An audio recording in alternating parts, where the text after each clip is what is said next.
Hello friends, मैं हूं अबीहा इंतखाब। आपके अपने यूट्यूब चैनल अबीहा क्लासेस सफलता की सोच में आपका स्वागत है। तो हम इस बुक को कंप्लीट कर रहे हैं। इस बुक की 7 यूनिट यानी 1 से 7 तक जो अध्याय हैं ये हम कंप्लीट कर चुके हैं। हम 18वीं सदी भारत में राज्य और समाज कंप्लीट कर चुके हैं। भारत में यूरोपियों का आगमन कंप्लीट कर चुके हैं। भारत में ब्रिटिश साम्राज्य कंप्लीट कर चुके हैं। ब्रिटिश भारत में प्रशासनिक गठन कंप्लीट कर चुके हैं। 19वीं सदी के पूर्वार्ध में सामाजिक और सांस्कृतिक जागरण कंप्लीट कर चुके हैं। 1857 का विद्रोह और 1858 के बाद प्रशासनिक परिवर्तन। यहाँ तक हमारी यूनिट्स कंप्लीट हो चुकी है। तो आज हम पढ़ने वाले हैं 8वीं यूनिट, ब्रिटिश शासन का आर्थिक प्रभाव। ये जो 7 यूनिट है ऊपर के, इसका लिंक मैं डिस्क्रिप्शन में दे दूंगी इनके वीडियोस का, तो आप वहाँ से जाके इन 7 वीडियोस को देख सकते हैं। तो आपकी ये 7 यूनिट कंप्लीट हो जाएगी। और ये जो 8वीं यूनिट आज हम पढ़ने वाले हैं इसमें हम पढ़ेंगे परंपरागत अर्थव्यवस्था का विघटन, पुराने जमींदारों की तबाही तथा नई व्यवस्था का उदय, कृषि में ठहराव और उसकी अवनति, आधुनिक उद्योगों का विकास, दरिद्रता और अकाल। तो ये पूरी यूनिट आज हम एक ही वीडियो में कंप्लीट करने वाले हैं। तो चलिए आज का वीडियो स्टार्ट करते हैं और पढ़ते हैं ब्रिटिश शासन का आर्थिक प्रभाव। तो हमारा 8वां अध्याय है ब्रिटिश शासन का आर्थिक प्रभाव। तो अगर अभी तक आपने चैनल को सब्सक्राइब नहीं किया है तो चैनल को सब्सक्राइब कर लीजिए, वीडियो को लाइक कर लीजिए, क्योंकि इस चैनल पे आपको कंप्लीट जो इम्पॉर्टेंट चीज़ें हैं किताबों के अकॉर्डिंग, यूपीएससी की तैयारी आप कर रहे हैं तो इसमें मैं पूरा का पूरा लेक्चर कंप्लीट करवाऊंगी। मध्यकालीन, प्रारंभिक भारत और आज़ादी के बाद का भारत। तो ये बुक बहुत जल्दी आपकी ख़त्म होने वाली है, क्योंकि बस 8वीं यूनिट में पढ़ा रही हूँ और इसके आगे के बस 5 चैप्टर आपके और बचे हैं। तो स्टार्ट करते हैं। इसमें देखिए जो हेडिंग है पहली है परंपरागत अर्थव्यवस्था का विघटन।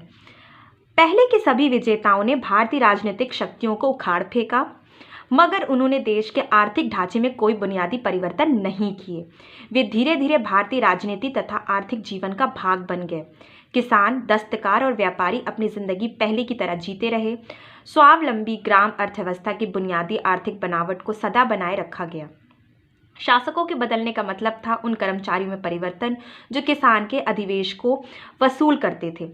मगर ब्रिटिश विजेता बिल्कुल भिन्न थे। अगर मैं बात करूं कि कंडीशन कैसी थी, परंपरागत अर्थव्यवस्था जो थी वो पूरी तरह से समाप्त होती जा रही थी। किसानों, दस्तकारों की स्थिति सुधरने का नाम नहीं ले रही थी, क्योंकि जो ब्रिटिशर्स थे वो पहले के विजेताओं से बिल्कुल भिन्न नहीं थे, यानी जैसे कह सकते हैं उनसे भी बहुत ज़्यादा खराब थे। ये भारतीय अर्थव्यवस्था को ये पूरी तरह से समाप्त करने पर लगे हुए थे। अब आगे हम देखते हैं दस्तकारों और शिल्पकारों की बर्बादी जो शुरू होती है। शहरी हस्तशिल्प का एकाएक और बहुत जल्द पतन हो जाता है, यानी समाप्त हो जाती है। इन शिल्पों के कारण भारत का नाम समूची सभ्य दुनिया में सदियों से लिया जाता रहा था। इस पतन का मुख्य कारण था इंग्लैंड से आयात की जाने वाली मशीनों द्वारा बनाई गई सस्ती वस्तुओं के साथ प्रतिद्वंदिता। जैसा कि हम देख चुके हैं कि अंग्रेजों ने 1813 के बाद एक तरफा मुक्त व्यापार की नीति भारत पर लाद दी और ब्रिटिश विनिर्मित वस्तुओं, विशेषकर सूती वस्त्रों की तुरंत जिसे बड़ी भरमार हो गई। यानी कि अगर हम देखें कि सूती वस्त्रों की तुरंत भारत में बड़ी भरमार हो गई और आदिम तरीकों से बनी भारतीय वस्तुएं भाप से चलने वाली शक्तिशाली मशीनों द्वारा बड़े पैमाने पर बनाई गई वस्तुओं की प्रतिद्वंदिता में नहीं टिक सकी। क्योंकि भारत की जो स्थिति थी वो अगर हम देख सकते हैं कि भारत में जो हस्तशिल्प और दस्तकारी से काम हो रहा था वो यूरोप में जो औद्योगिक क्रांति एक तरह से आई थी उससे कहीं उल्टा था, क्योंकि यहाँ पे बड़ी बड़ी मशीनों से, शक्तिशाली चीज़ों से प्रोडक्शन नहीं हो रहा था। यहाँ आज भी हाथ से शिल्पकारी हो रही थी, दस्तकारी हो रही थी। भारतीय उद्योगों, विशेषकर ग्रामीण दस्तकार उद्योगों की बर्बादी रेलवे के बनते ही काफ़ी तेज हो गई। रेलवे द्वारा ब्रिटिश विनिर्मित वस्तुओं के देश के सुदूर गांव में पहुंचने और परंपरागत उद्योगों की जड़ें खोदने में सहायता मिली। देखिए जैसे ही रेलवे बना तो रेलवे के द्वारा मालगाड़ियों के थ्रू गांव गांव तक सामान पहुंचने लगा, और ये सामान जो बाहर से आ रहा था, ब्रिटिश गवर्नमेंट के थ्रू आ रहा था, ये मशीनों से बन रहा था, तो इनकी लागतें काफ़ी कम हो रही थी। लेकिन इसने नुकसान क्या किया, जो लोकल यानी छोटे जो दस्तकार और शिल्पकार थे उनकी बर्बादियाँ शुरू हो गई, क्योंकि उनकी चीज़ों को लोग खरीद नहीं रहे थे, पसंद नहीं कर रहे थे। लोहा, मिट्टी के बर्तन, शीशा, कागज़, धातु बंदूकें, जहाजरानी, तेलखानी, चमड़ा शोधन और रंगाई उद्योग की हालत भी बुरी हो गई। ईस्ट इंडिया कंपनी और उसके कर्मचारियों ने 18वीं सदी के उत्तरार्ध में बंगाल के दस्तकारों पर अत्याचार किए। उन्होंने दस्तकारों को अपनी वस्तुएं बाजारी कीमत से कम पर बेचने तथा अपनी सेवाओं को प्रचलित मजदूरी से कम पर देने के लिए मजबूर किया। फिर आगे देखते हैं हम कि 1820 के बाद यूरोपीय बाजारों के दरवाजे भारतीय विनिर्माताओं के लिए वस्तुतः बंद हो गए। 1820 के बाद क्या हुआ, यूरोपीय बाजारों के दरवाजे जो भारत से प्रोडक्शन हो रहा था और यहाँ से चीज़ें जो बाहर जा रही थी वो यूरोप में बंद हो गई, यानी भारतीय व्यापारियों के लिए बहुत बुरी कंडीशन हो गई थी। आगे हम देख सकते हैं कि यहाँ पे जो माल को निर्यात करने की, कच्चे माल की बात हो रही है। कच्चे माल को निर्यात करने की ब्रिटिश नीति से भी भारतीय हस्तशिल्पों को धक्का लगा। अब कच्चे माल को निर्यात करने की ब्रिटिश नीति ने क्या किया, भारतीय हस्तशिल्पों को बिल्कुल भी बर्बाद कर दिया, क्योंकि कपास और चमड़े जैसे कच्चे माल की कीमतें चढ़ गईं। इससे हस्तशिल्पों की वस्तुओं की लागत बढ़ गई और विदेशी के साथ प्रतियोगिता में ठहरने की उनकी क्षमता घट गई, क्योंकि देखिए उनके कच्चे माल की कीमतें जब बढ़ जाएंगी तो वो सीधी सी बात है कि वस्तुओं के दाम वो बढ़ाएंगे।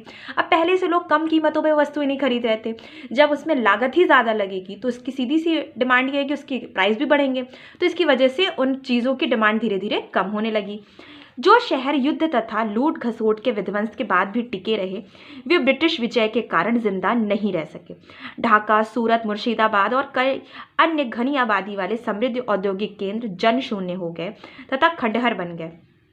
19वीं सदी के अंत तक नगर की जनसंख्या मुश्किल से कुल जनसंख्या का 10% रह गई थी।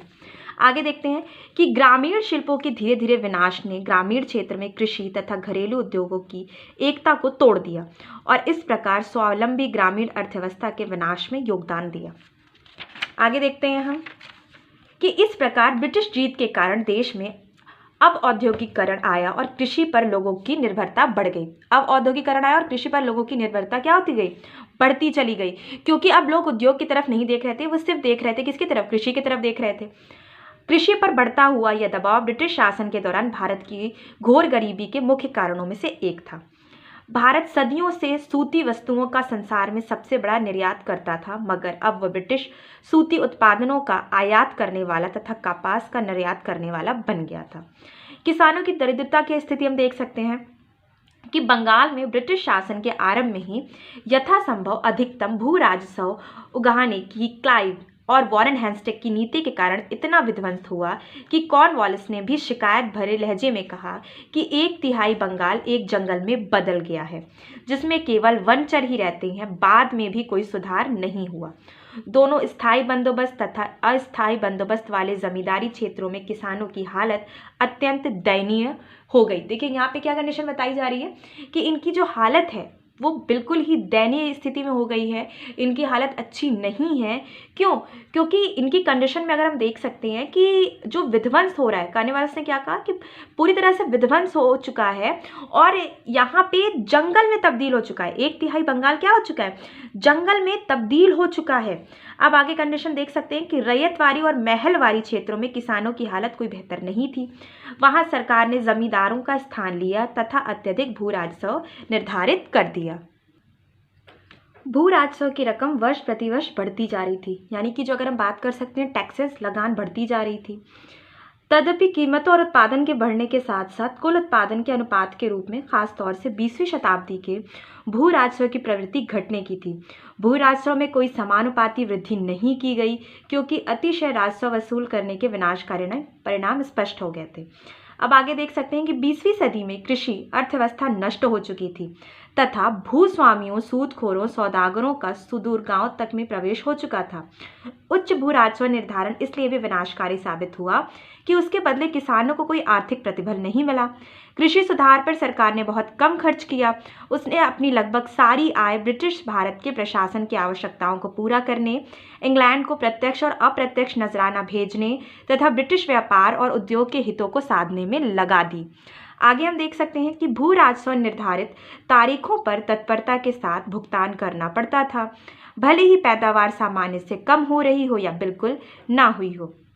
जब भी किसान भू राजस्व अदा करने में असफल रहे, तब सरकार ने राजस्व की बकाया रकम वसूल करने के लिए उसकी ज़मीनों को नीलाम कर दिया। तो देखिए कंडीशन ये हो सकती है कि किसान अपनी पूरी ज़मीन तो दे नहीं सकते, नीलामी में तो उनकी पूरी ज़मीन चली जाएगी, तो वो बेचारे क्या करते, भू राजस्व जब बढ़ता चला जाता तो अपनी ज़मीन का थोड़ा सा हिस्सा बेच देते और भू राजस्व अदा कर देते, क्योंकि नीलामी में तो उनकी पूरी ज़मीन चली जाएगी।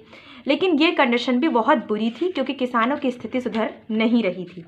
आगे हम देख सकते हैं कि महाजन ऊंची दरों पर ब्याज लेता था और गलत हिसाब किताब, जाली दस्तखतों और कर्जदारों को कर्ज की वास्तविक रकम से अधिक पर दस्तखत करने जैसे धूर्ततापूर्ण कार्रवाइयों द्वारा किसानों को तब तक कर्ज में फंसाता जाता था जब तक वह अपनी ज़मीनों से हाथ धो नहीं बैठते। देखिए कंडीशन यहाँ पे ये है कि जो कर्जदार जो होते थे वो बेचारे महाजन के जाल में फंस जाते थे। और महाजन क्या करता था, महाजन इन पे ऊंची से ऊंची रकम वसूल करता था और साथ ही साथ जाली दस्तखत करवा लेता था और इन्हें पूरी ज़िंदगी कर्जे के जाल में फंसाए रखता था। जैसे एक पुरानी मूवी थी मदर इंडिया, जिसमें आप अच्छे से देख सकते हैं कि किस तरह एक महाजन पूरी ज़िंदगी कर्ज के पैसे वसूलता रहता है। महाजन को नई कानून प्रणाली तथा नई कानून राजस्व नीति से बहुत मदद मिली। अंग्रेजी राज के पहले महाजन ग्राम समुदाय के अधीन होता था। अगर मैं बात करूं कि अंग्रेज़ों से पहले जो भी शासक यहाँ पे उन्होंने शासन किया, उनमें ये कानून व्यवस्था थी कि जो महाजन होता था वो कहीं ना कहीं ग्रामीण यानी ग्राम समुदाय के अधीन होता था। तो वो कोई गलती नहीं कर पाता था क्योंकि ग्रामीण क्षेत्र और ग्रामीण लोगों का उस पर कब्जा होता था कि अगर तुम कुछ गलती करोगे तो तुम्हें इसकी सज़ा मिलेगी, यानी उसके अधीन होता था, उसे हर चीज़ बतानी पड़ती थी। लेकिन ये नई कानून प्रणाली थी उसके तहत ये जो अधीनता की स्थिति थी ये हट चुकी थी। अब महाजन पूरी तरह से आज़ाद होते थे। अधिक से अधिक वह कर्जदार की व्यक्तिगत चल संपत्ति जैसे गहनों या खेतों में खड़ी फसलों के कुछ हिस्से ले सकता था। जमीन को हस्तांतरण योग्य बनाकर ब्रिटिश भू राजस्व व्यवस्था ने महाजन या धनी किसान को जमीन हथियाने में समर्थक बना दिया था। देखिए यहाँ पे वो क्या कर रहा था, जो किसान था, किसानों की जमीन हथियाने में यहाँ पे महाजन सबसे अव्वल नंबर पे थे, क्योंकि वो क्या कर रहे थे, दस्तखत जाली करवा रहे थे, बहुत ज़्यादा कर्जा उनसे ले लिया, उन्होंने जो कर्जे लिए थे उनसे ज़्यादा की डिमांड कर रहे थे कि नहीं आपका इससे कहीं ज़्यादा कर्जा है, तो बेचारे किसान वो कर्जा दे नहीं पाते थे और फिर उनको अपनी ज़मीनों से हाथ धोना पड़ता था, क्योंकि राजस्व भी बढ़ता जा रहा था, यानी लगान बहुत तेज़ी से बढ़ रहा था। आगे देखते हैं कि इसके अतिरिक्त साक्षर और चालाक महाजन ने आसानी से किसानों की अज्ञानता तथा निरक्षरता का इस्तेमाल कानून की जटिल प्रक्रियाओं को तोड़ मरोड़ कर अनुकूल न्यायिक निर्णय प्राप्त करने के लिए किया। धीरे धीरे रैयतवाड़ी और महलवाड़ी क्षेत्रों के किसान कर्ज में डूबते ही चले गए और अधिकाधिक जमीन महाजनों, सौदागर, धनी किसानों और अन्य धनी वर्गों के हाथों में चली गई। ठीक है, अब देखिए 19वीं सदी के अंत तक महाजन ग्रामीण क्षेत्रों का मुख्य अभिशाप बनकर यहाँ पे सामने आए हैं। क्या हुआ कि 19वीं सदी के अंत जो महाजन थे वो ग्रामीण क्षेत्रों में मुख्य अभिशाप बन गए, क्योंकि यहाँ पे ये महाजन ही सबसे ज़्यादा ज़मीनों को लूट रहे थे, उनसे बहुत ज़्यादा ऊंची कीमतें वसूल कर रहे थे किसानों से। ग्रामीण जनता को बढ़ती हुई दरिद्रता का एक महत्वपूर्ण कारक भी बन गए थे। कौन? यही महाजन। 1911 में कुल ग्रामीण ऋण 3 अरब रुपए आका गया था। अगर बात करें कि 33 तक वह 18 अरब रुपए तक पहुंच गया था। जो 1937 तक ये 18 अरब तक पहुंच गया था और 1911 में कुल ग्रामीण 3 अरब आका गया था, और ये फिर 3 अरब से सीधे 1911 में 3 अरब और 1937 में 18 अरब। तो काफ़ी बड़ी कंडीशन यहाँ पे चेंज हुई है और साल कुछ ज़्यादा ही नहीं है, लेकिन यहाँ पे आंकड़ा काफ़ी तेज़ी से बढ़ा है। पूरी प्रक्रिया एवं दुष्चक्र बन गई थी। कराधान तथा बढ़ती हुई गरीबी के बोझ ने किसानों को कर्ज में फंसा दिया था। 1857 के विद्रोह के दौरान जहां भी किसानों ने विद्रोह किया वहां उनके हमले का पहला निशाना था महाजन और उसकी बहियां। किसानों की ये कार्रवाई आम बात हो गई थी। कृषि के बढ़ते हुए वाणिज्यीकरण ने भी महाजन सह सौदागरों को किसानों का शोषण करने में मदद दी। गरीब किसान को फसल तैयार होते ही जो भी कीमत मिले उस पर अपनी पैदावार के बेचने के लिए मजबूर कर दिया जाता था, क्योंकि उसे सरकार, जमींदार तथा महाजन की मांगों को समय पर पूरा करना पड़ता था। इस कारण वह अनाज के व्यापारी की दया पर निर्भर हो जाता था। व्यापारी अपनी शर्तों पर अनाज खरीदता था। आगे देखें, किसान वर्ग को सरकार, जमींदार या भूस्वामी और महाजन के तिहरे बोझ से कुचल दिया गया। इन तीनों द्वारा अपने हिस्से ले लेने के बाद इतना नहीं बचता था कि खेतीहर तथा उसके परिवार का निर्वाह हो सके। यह हिसाब लगाया गया कि 1950-51 में भू लगान तथा महाजन का ब्याज 14 अरब रुपए था, यानी उस साल के कुल कृषि उत्पादन का लगभग 1/3। परिणाम स्वरूप किसान वर्ग की गरीबी बढ़ती गई, यानी कि यहाँ पे भू राजस्व बढ़ता जा रहा था और जो महाजन थे वो किसानों को कुचलते जा रहे थे, उनसे ऊंची कीमतें वसूल कर रहे थे कर्जों की अपने, और साथ ही साथ ज़मीनें भी ले रहे थे। और खेतीहर तथा परिवार का निर्वाह हो सके, इनके पास ऐसी भी कंडीशंस अब नहीं बची थी किसानों के पास। आगे देख सकते हैं पुराने जमींदारों की तबाही तथा नई व्यवस्था का उदय। देखिए यहाँ पे मैं बताते चलूँ कि जो पुराने जमींदार थे वो कहीं ना कहीं गांव में रहते थे, गांव से अटैच थे, तो अगर थोड़ी बहुत मुरव्वत दिखाते थे वो किसानों के प्रति, क्योंकि वो पुराने जमींदार थे और ये जो गांव वाले थे वो उन्हीं के गांव वाले थे, तो उनमें थोड़ी बहुत जिसे कह सकते हैं नर्म दिली थी। लेकिन जो नए नए जमींदार यहाँ पे हम अभी बताएंगे आपको, जो नई व्यवस्था का उदय हुआ, तो नए जमींदार जब यहाँ पे आए हैं तो इनमें तो बिल्कुल मुरव्वत नहीं थी, ये गांव में रहते भी नहीं थे, बाहर रहते थे। ब्रिटिश शासन के पिछले कुछ दशकों में बंगाल तथा मद्रास के पुराने जमींदार तबाह हो गए। ऐसा खासकर सबसे ऊंची बोली लगाने वालों को ही राजस्व वसूली के अधिकार नीलाम करने की वॉरेन हेस्टिंग की नीति के कारण हुआ। आरंभ में 1993 की स्थायी बंदोबस्त का ऐसा ही प्रभाव हुआ। भू राजस्व का भारी बोझ सरकार कुल लगान का 10 से 11% ले लेती थी और वसूली संबंधित, अगर मैं बात करूँ 11 में 10% ले लेती थी, और वसूली संबंधित सख्त कानून ने जिसके तहत राजस्व की अदायगी में विलंब होने पर जमींदारी संपत्तियां बड़ी कठोरता से नीलाम कर दी गई। शुरू के कुछ वर्षों के दौरान बड़ी ही विध्वंसकारी भूमिका अदा हुई। बंगाल के अनेक बड़े जमींदार बिल्कुल तबाह हो गए तथा अपने जमींदारी अधिकारों को बेचने पर मजबूर किए गए। 1815 तक बंगाल की लगभग आधी भू संपत्ति पुराने जमींदारों के हाथों से निकलकर सौदागरों तथा अन्य धनी वर्गों के पास जा पहुंची थी। आगे हम कंडीशन देखें कि मगर जमींदारों की दशा में जल्द ही तेजी से सुधार हुआ। जमींदार भू राजस्व समय पर अदा कर सके, इसके लिए अधिकारियों ने रैयतों पर उनके अधिकार बढ़ा दिए। फलस्वरूप रैयतों के परंपरागत अधिकार समाप्त हो गए। अब जमींदारों ने लगान को अधिकतम सीमा तक बढ़ाने के लिए कमर कस ली। फलस्वरूप वे जल्द ही समृद्ध हो गए।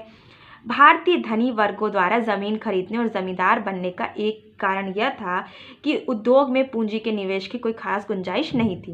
बंटाईदारी एक अन्य प्रक्रिया थी जिसके जरिए इस जमींदारी प्रथा का प्रसार हुआ। अनेक मालिक किसानों तथा काश्तकारी अधिकार प्राप्त रैयतों ने, जिनका जमीन पर स्थायी अधिकार था, स्वयं खेती करने के बदले जमीन के लिए उतावले रैयतों को अत्यधिक लगान लगाकर पट्टे पर जमीन देना अधिक सुविधाजनक पाया। जमींदारी प्रथा के प्रसार की एक उल्लेखनीय विशेषता थी बिचौलियों का उदय।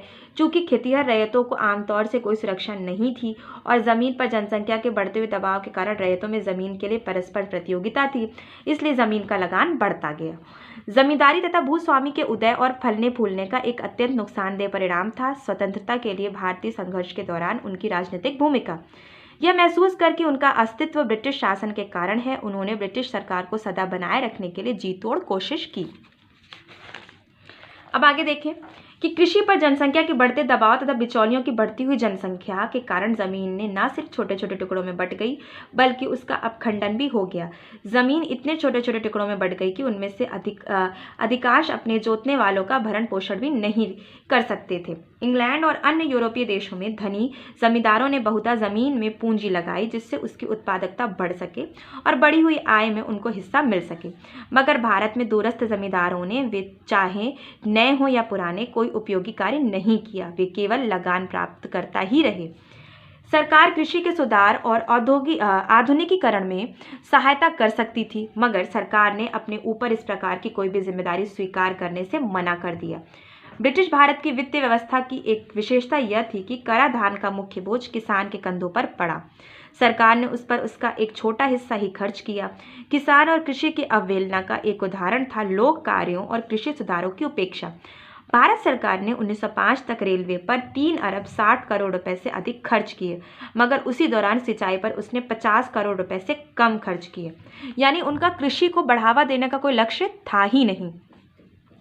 ऐसे समय जब सारे संसार में कृषि को आधुनिक बनाया जा रहा था तथा कृषि क्षेत्र में क्रांतिकारी परिवर्तन लाए जा रहे थे, भारतीय कृषि टेक्नोलॉजी की दृष्टि से निश्चल बनी हुई थी। यानी यहाँ पे भारतीय कृषि में कोई भी नई चीज़ें नहीं आ रही थी, ना ही यहाँ पे नई मशीनों का प्रयोग हो रहा था, ना ही यहाँ पे उन्नत बीजों का प्रयोग हो रहा था। यानी स्थिति बहुत खराब थी, निश्चल बनी हुई थी। उसमें शायद ही किसी आधुनिक मशीन का इस्तेमाल हो रहा हो। सबसे खराब बात यह है कि साधारण उपकरण भी सदियों पुराने थे। उदाहरण के लिए 1951 में केवल 9,30,000 लोहे के हल इस्तेमाल किए जा रहे थे, जबकि काठ के हलों की संख्या 3 करोड़ 18 लाख थी। 1922 और 23 में कुल फसल वाली जमीन के केवल 1.9% में ही उन्नत बीज का प्रयोग होता था। 1938 से 1939 तक यह प्रतिशत बढ़कर केवल 11% पर ही पहुंच पाया था। इतना ही नहीं, कृषि शिक्षा पूर्णतः उपेक्षित थी। 1939 में पूरे भारत में केवल 6 कृषि कॉलेज थे, जिनमें सिर्फ 1306 विद्यार्थी पढ़ते थे। बंगाल, बिहार, उड़ीसा, सिंध में एक भी कृषि कॉलेज नहीं था। स्वाध्याय के जरिए सुधार लाने में भी किसान समर्थ नहीं थे। ग्रामीण क्षेत्रों में प्राथमिक शिक्षा या यहाँ तक कि साक्षरता तक का कुछ प्रसार भी नहीं था। यानी किसानों को बदलाव की दृष्टि से नहीं देखा जा रहा था। उनके ना ही व्यक्तिगत जीवन और ना ही उनके व्यापारिक जीवन में कोई परिवर्तन हो रहा था। आधुनिक उद्योगों का विकास। भारत में मशीन युग का आरंभ तब हुआ जब 19वीं सदी के छठे दशक में सूती कपड़ा, जूट और कोयला खान उद्योगों की स्थापना हुई। पहली कपड़ा मिल 1853 में कावसजी नाना भाई ने मुंबई में शुरू की और पहली जूट मिल 1855 में रिश्रा बंगाल में स्थापित की गई। उन उद्योगों का विस्तार धीरे धीरे मगर सतत रूप से होता हुआ दिखा यहाँ पे। फिर 1879 में भारत में 56 सूती कपड़ों मिलें थीं, जिनमें लगभग 43,000 लोग काम करते थे। 1882 में 20 जूट मिलें थीं, जो अधिकतर बंगाल में ही थीं। उनमें लगभग 20,000 लोग काम करते थे। 1905 तक भारत में 206 सूती मिलें हो गई थीं, जिनमें करीब 1,96,000 लोग काम करते थे। 1901 में 36 से भी अधिक जूट मिलें थीं, जिनमें करीब 1,15,000 लोग काम कर रहे थे। कोयला खान उद्योगों में 1906 में करीब 1 लाख लोगों को रोजगार मिला हुआ था। यानी बहुत ज़्यादा लोगों को रोज़गार नहीं मिल रहा था। जो भी फैक्ट्रीज बन रही थी, उनका पुरानी ही व्यवस्था के तौर पे उद्धार हो रहा था और उन्हें उसी प्रकार लोगों को रोज़गार भी मिल रहा था। अधिकतर आधुनिक भारतीय उद्योगों पर ब्रिटिश पूंजी का स्वामित्व या नियंत्रण था। यानी जितने उद्योग थे उस पर कहीं ना कहीं सबसे ज़्यादा जो स्वामित्व और यहाँ पे नियंत्रण था, वो किसका नियंत्रण था? ये भारतीय उद्योगों पर नियंत्रण ब्रिटिश पूंजीपतियों का था। विदेशी पूंजीपति भारतीय उद्योगों में ऊंचे मुनाफे की संभावनाओं के कारण उसकी ओर आकर्षित हुए। श्रम अत्यंत सस्ता था, कच्चे माल तुरंत और सस्ते दरों पर उपलब्ध थे और उन अनेक वस्तुओं के लिए भारत और उसके पड़ोसियों ने तैयार बाजार उपलब्ध कराए। चाय, जूट, मैग्नीज जैसे अनेक भारतीय उत्पादनों के लिए सारे संसार में बना बनाया बाजार था। विदेशी पूंजी ने अनेक उद्योगों में भारतीय पूंजी को दबा दिया। केवल सूती कपड़ा उद्योग में आरंभ में भारतीयों का बहुत बड़ा हिस्सा था। 20वीं सदी के चौथे दशक में चीनी उद्योग का विकास भारतीयों ने किया। भारतीयों की कंपनियों पर भी विदेशी स्वामित्व और नियंत्रण वाली मैनेजिंग एजेंसियों का दबदबा होता था। भारतीयों को बैंकों से ऋण मिलने में भी कठिनाई होती थी। अधिकतर बैंकों पर ब्रिटिश अर्थपतियों का प्रभाव था, मगर उनको कर्ज मिलते भी थे तो उन्हें ऊंचे दरों पर ब्याज देने पड़ते थे, जबकि विदेशी काफ़ी आसान शर्तों पर कर्ज ले सकते थे। निसंदेह भारतीयों ने धीरे धीरे अपने बैंक और बीमा कंपनियां विकसित करनी शुरू कर दी। 1914 में भारत की कुल जमा के 70% से भी अधिक पर विदेशी बैंकों का अधिकार था। 1937 तक उनका हिस्सा बढ़कर 57% हो गया। अगर हम बात करें कि इनका हिस्सा जो धीरे धीरे काफ़ी तेज़ी से बढ़ रहा था और ये भारतीय उद्योग में भी ब्रिटिश पूंजी बहुत ज़्यादा लगाई जा रही थी। भारत सरकार की रेलवे नीति ने भी भारतीय उद्यमों के प्रति भेदभाव किया। रेलवे भाड़े की दरों ने देशी उत्पादनों की तुलना में विदेशों से आई वस्तुओं को प्रोत्साहन दिया। आयातित वस्तुओं की अपेक्षा भारतीय वस्तुओं का वितरण कठिन और खर्चीला था। भारतीयों द्वारा उद्योग स्थापित करने में एक अन्य गंभीर कठिनाई यह थी कि देश में भारी या पूंजीगत वस्तुओं के उद्योगों का लगभग पूरा अभाव था। इन उद्योगों के बिना अन्य उद्योगों का तेज और स्वतंत्र विकास नहीं हो सकता था। लोहा और इस्पात उत्पन्न करने या मशीन बनाने के लिए भारत के पास बड़े संयंत्र नहीं थे। भारत में इस्पात का उत्पादन सबसे पहले 1913 में हुआ। इस प्रकार भारत में इस्पात, धातुकर्म, मशीन, रसायन और तेल जैसी बुनियादी उद्योगों का अभाव था। विद्युत शक्ति के विकास में भी भारत पिछड़ा हुआ था। मशीनों पर आधारित उद्योगों के अलावा 19वीं सदी में नील, चाय और कॉफी जैसे बागान उद्योगों का भी विकास हुआ। उन पर पूरी तरह से यूरोपीय स्वामित्व था। नील का इस्तेमाल सूती कपड़ा उद्योग में रंगाई के लिए होता था। नीले रंग से बनने का उद्योग भारत में 18वीं सदी के अंत में शुरू किया गया। वह बंगाल और बिहार में फला फूला। किसानों पर अत्याचार करने के कारण नीलहे बदनाम हो गए। उन्होंने नील की खेती करने के लिए किसानों को मजबूर किया। इस उत्पीड़न का सजीव चित्रण प्रसिद्ध बांग्ला लेखक दीनबंधु मित्र ने अपने नाटक नील दर्पण में 1960 में किया था। चाय उद्योग का विकास 1850 के बाद असम, बंगाल, दक्षिण भारत तथा हिमाचल प्रदेश की पहाड़ियों में हुआ। चाय उद्योग पर विदेशी स्वामित्व होने के कारण सरकार ने लगान मुक्त जमीन तथा अन्य सुविधाएं देकर उनकी सहायता की। कालक्रम से चाय का उपयोग सारे भारत में होने लगा। चाय निर्यात की एक महत्वपूर्ण वस्तु बन गई। इस दौरान कॉफ़ी बागानों का विकास दक्षिण भारत में काफ़ी तेज़ी से बढ़ता चला गया। अब आगे देखें कि कुल मिलाकर भारत में औद्योगिक प्रगति बड़ी धीमी और दुखदाई रही। औद्योगिक प्रगति 19वीं सदी में सूती, कपड़ा और जूट उद्योगों तथा चाय बागानों तथा 20वीं सदी के चौथे दशक में चीनी और सीमेंट तक ही सीमित रही। 1946 में भी कारखानों में काम करने वाले 40% मजदूर सूती, कपड़ा और जूट उद्योगों में लगे हुए थे। उत्पादन और रोजगार दोनों दृष्टि से भारत का आधुनिक औद्योगिक विकास अन्य देशों के आर्थिक विकास या भारत की आवश्यकताओं की तुलना में नगण्य था। वस्तुतः उसने देशी हस्तशिल्पों के ह्रास को भी पूरा नहीं किया। उससे गरीबी और जमीन पर जनसंख्या के बढ़ते हुए दबाव की समस्याओं का कोई खास असर नहीं पड़ा। भारत के औद्योगिकरण की नगण्यता इस तथ्य से स्पष्ट होती है कि 1951 से 35 करोड़ से 70 लाख की कुल जनसंख्या में से केवल 23 लाख लोग आधुनिक औद्योगिक उद्यम में लगे थे। इसके अलावा 1858 के बाद शहरी और ग्रामीण हस्तशिल्पों का ह्रास अनवरत जारी रहा।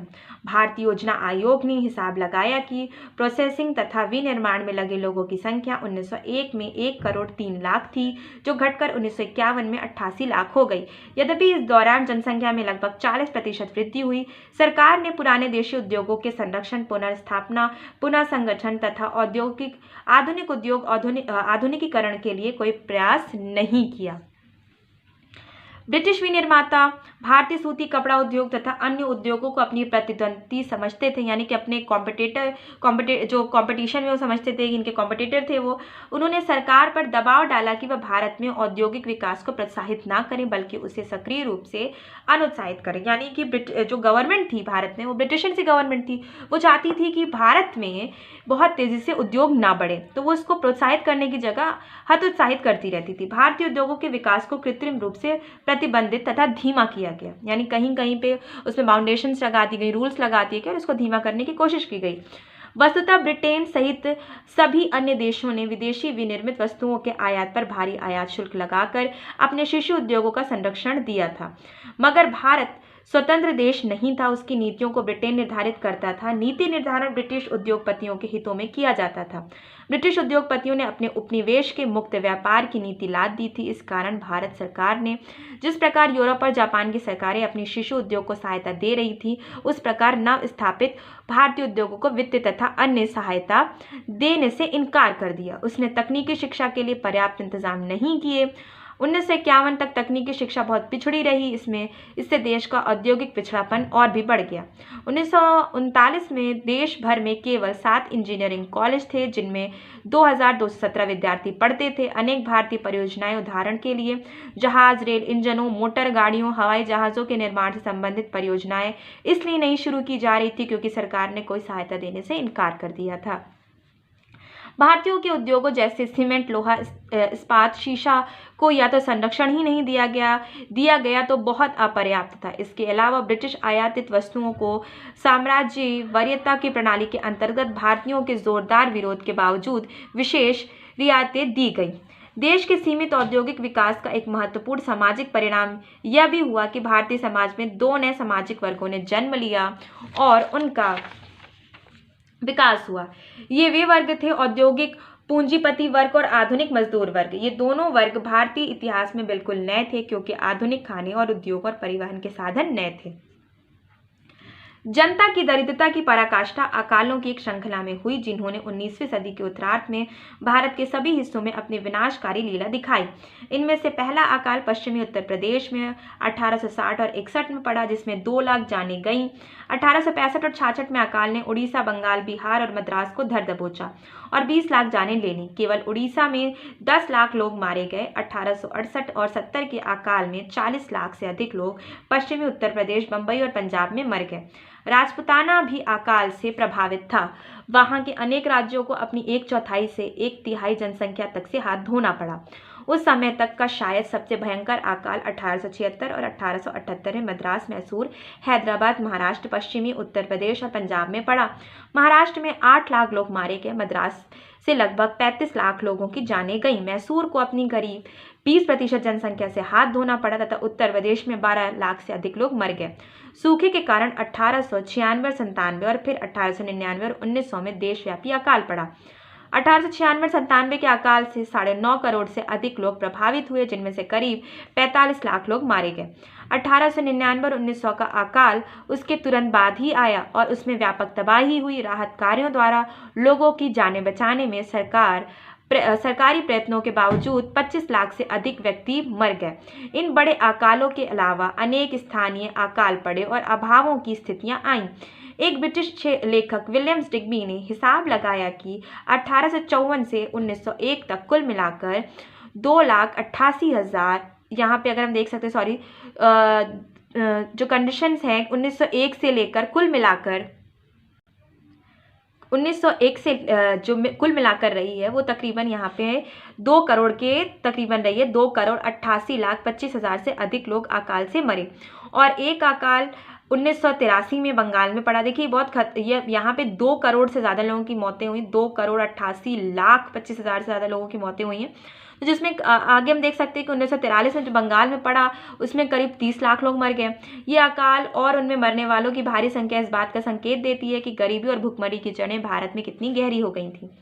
इंपीरियल गेस्टियर के संकलनकर्ता विलियम्स हंटर ने स्वीकार किया कि भारत के करीब 4 करोड़ लोगों को अपर्याप्त भोजन पर जीवन बिताने की आदत हो गई है। 20वीं सदी में स्थिति और भी खराब हो गई। एक भारतीयों को उपलब्ध भोजन की मात्रा में 1911 और 1941 के बीच 30 वर्षों के दौरान 19% तक की कमी हुई। भारत के आर्थिक पिछड़ेपन और गरीबी के अनेक अन्य संकेत थे। राष्ट्रीय आय संबंधित प्रसिद्ध विशेषज्ञ कॉलिन क्लर्क ने हिसाब लगाया कि 1925 और 34 के दौरान संसार में सबसे कम प्रति व्यक्ति आय भारत और चीन की थी। एक अंग्रेज की आय एक भारतीय आय से 5 गुना थी। इस प्रकार 20वीं सदी के चौथे दशक के दौरान आधुनिक चिकित्सा विज्ञानों तथा सफाई के कारण हुई प्रगति के बावजूद एक भारतीय की औसत जीवन प्रत्याशा केवल 32 वर्ष ही रह चुकी थी। अधिकतर पश्चिमी यूरोपीय और उत्तर अमेरिकी देशों में औसत आयु 60 वर्ष से ऊपर की थी। भारत की भौगोलिक स्थिति या प्राकृतिक संस्थानों की कमी या यहाँ के लोगों में अंतर्निहित कोई चारित्रिक कमी अथवा क्षमता का अभाव भारत की गरीबी का कारण नहीं था, या मुगल काल का अवशेष भी नहीं था, और ना ही यहाँ की गरीबी ब्रिटिश पूर्व अतीत का नतीजा थी। मुख्य रूप से यह पिछली 2 सदियों के इतिहास का नतीजा थी। भारत इससे पहले किसी भी रूप में पश्चिमी देशों की तुलना में इतना पिछड़ा हुआ देश नहीं रहा है। अगर हम बात करें कि भारत इससे पहले क्या इतना पिछड़ा हुआ रहा है, तो बिल्कुल नहीं। भारत इससे पहले इतना पिछड़ा हुआ देश कभी भी नहीं रहा है। अधिकांश विकसित देशों का विकास 1850 के बाद हुआ। इस संबंध में ध्यान देने की दिलचस्प बात यह है कि ब्रिटेन में औद्योगिक क्रांति के शुरू होने की तिथियां और बंगाल पर ब्रिटेन की विजय की तिथि बहुत आसपास की है। ब्रिटेन ने भारतीय अर्थव्यवस्था को अपनी अर्थव्यवस्था के अधीन रखा तथा अपनी ज़रूरतों के मुताबिक क्या किया, यहाँ पे अपनी ज़रूरतों के मुताबिक और उनके हिसाब से भारत के आधारभूत सामाजिक प्रवृत्तियों को उसने निर्धारित किया। इसका नतीजा ये हुआ कि भारतीय कृषि और उद्योगों में ठहराव आया। जमींदार भूस्वामियों, राजे रजवाड़े, सूदखोरों, सौदागरों, पूंजीपतियों और विदेशी शासकों तथा उनके अधिकारियों ने किसानों और मजदूरों का जमकर शोषण किया। देश में गरीबी और बीमारी फैली और लोग अर्ध भुखमरी की कगार पर पहुँच गए। अर्ध भुखमरी क्या है? तो अर्ध भुखमरी की स्थिति ये होती है कि अगर किसी इंसान को 2 रोटी की भूख है लेकिन खाने की कमी की वजह से वो सिर्फ 1 रोटी खा रहा है, तो ये अर्ध भुखमरी होती है। तो यहाँ पे आपकी 8 यूनिट कंप्लीट हो गई है। 8 यूनिट क्या, इस बुक की 8 यूनिट पूरी मैंने कंप्लीट करवा दी है। अब आगे हम नेक्स्ट कल पढ़ेंगे भारत में राष्ट्रवादी आंदोलन। तो 8 यूनिट आपकी कंप्लीट हो चुकी है। चैनल को सब्सक्राइब कीजिएगा, वीडियो को लाइक कीजिएगा। थैंक यू दोस्तों।